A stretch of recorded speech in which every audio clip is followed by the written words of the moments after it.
السلام علیکم ورحمۃ اللہ وبرکاتہ۔ الحمد للہ وحدہ والصلاة والسلام علی من لا نبی بعدہ۔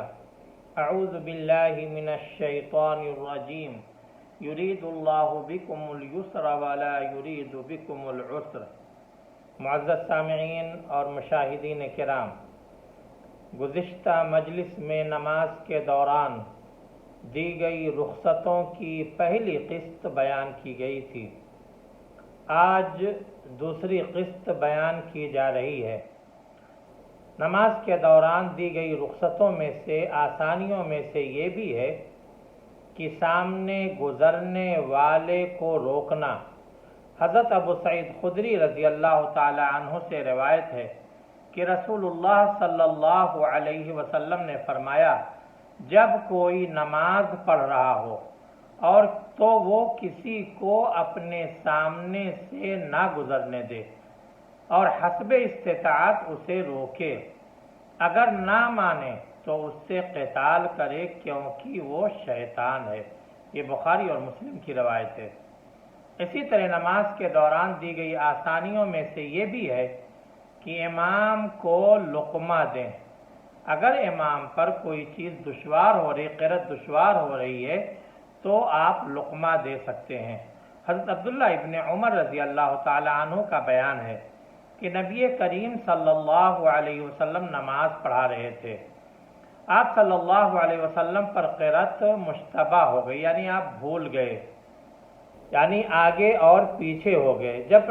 جب آپ نماز سے فارغ ہوئے تو حضرت ابی بن کعب کو فرمایا کہ تم نے میرے ساتھ نماز پڑھی ہے؟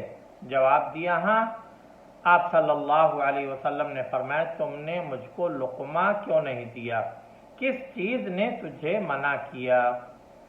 اسی طرح نماز کے دوران دی گئی آسانیوں میں سے یہ بھی ہے کہ اشارے سے سلام کا جواب دے سکتے ہیں۔ حضرت عبداللہ ابن عمر رضی اللہ تعالیٰ عنہ سے روایت ہے، وہ کہتے ہیں کہ میں نے حضرت بلال سے دریافت کیا کہ رسول اللہ صلی اللہ علیہ وسلم نماز کی حالت میں لوگوں کے سوالوں کا جواب کیسے دیتے تھے، تو انہوں نے اس طرح اپنی ہتھیلی کو پھیلایا، یعنی آپ اپنے ہاتھ کے اشارے سے سلام کا جواب دیتے تھے۔ نماز کی حالت میں دی گئی آسانیوں میں سے یہ بھی ہے کہ آپ نماز میں رو سکتے ہیں۔ حضرت عبداللہ ابن شخیر بیان کرتے ہیں کہ میں رسول اللہ صلی اللہ علیہ وسلم کی خدمت میں حاضر ہوا، اس وقت آپ نماز پڑھا رہے تھے اور آپ کے سینے سے رونے کی وجہ سے ہانڈی کے پکنے، جوش مارنے کی طرح آواز نکل رہی تھی۔ ضرورت کے وقت نماز کے دوران مڑ سکتے ہیں۔ حضرت جابر رضی اللہ تعالیٰ عنہ بیان کرتے ہیں کہ رسول اللہ صلی اللہ علیہ وسلم بیمار ہوئے تو ہم نے آپ کے پیچھے نماز پڑھی۔ آپ بیٹھے ہوئے تھے اور ہم لوگ آپ کے پیچھے نماز پڑھ رہے تھے۔ آپ ہماری طرف مڑے تو ہمیں کھڑا دیکھا تو اشارہ کیا، پھر ہم لوگ بیٹھ گئے۔ اسی طرح عبداللہ ابن عباس رضی اللہ تعالیٰ عنہ سے روایت ہے کہ نبی کریم صلی اللہ علیہ وسلم نماز پڑھتے ہوئے دائیں بائیں مڑتے تھے، لیکن اپنی گردن پیٹھ کے پیچھے نہیں موڑتے تھے۔ اسی طرح نماز کے دوران دی گئی آسانیوں میں سے یہ بھی ہے کہ بچے کو اٹھا سکتے ہیں۔ حضرت ابو قتادہ رضی اللہ تعالیٰ عنہ بیان کرتے ہیں کہ میں نے رسول اللہ صلی اللہ علیہ وسلم کو لوگوں کی امامت کراتے دیکھا۔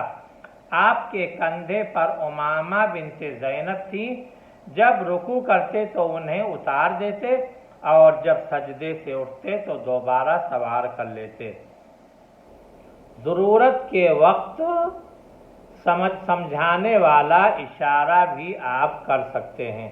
حضرت ام سلمہ رضی اللہ تعالیٰ عنہ سے روایت ہے کہ میں نے رسول اللہ صلی اللہ علیہ وسلم کو عصر کے بعد 2 رکعتیں پڑھنے سے منع کرتے سنا تھا، پھر میں نے آپ کو انہیں پڑھتے دیکھا۔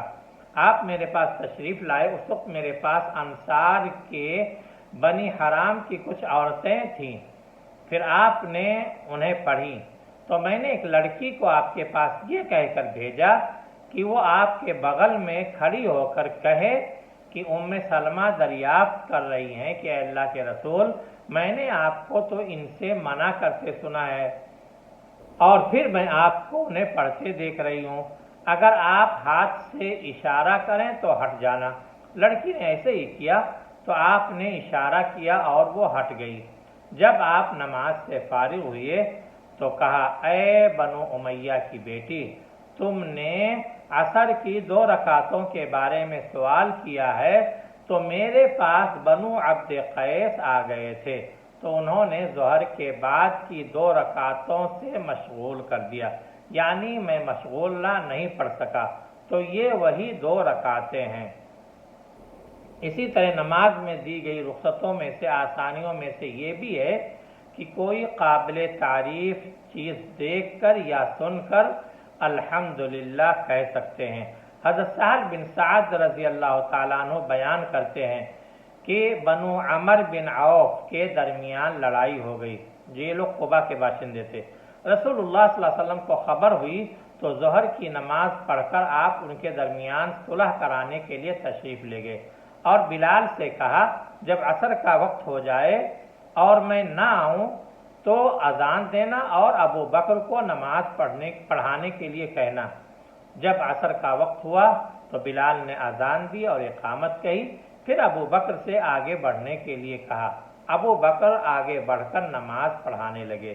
اسی دوران رسول اللہ صلی اللہ علیہ وسلم تشریف لائے اور صفوں کو چیرتے ہوئے ابو بکر کے پیچھے کھڑے ہو گئے۔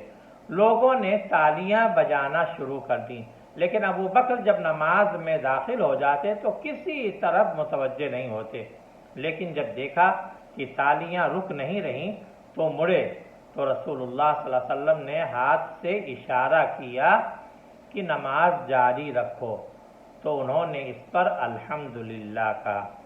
یہ چند رخصتیں اور آسانیاں ہیں جو دوران نماز نمازی کو دی گئی ہیں۔ اللہ تبارک و تعالیٰ سے دعا ہے کہ اللہ تبارک و تعالیٰ ہمیں کتاب و سنت کے مطابق زندگی گزارنے کی توفیق عطا فرمائے، آمین۔ وآخر دعوانا ان الحمد للہ رب العالمین۔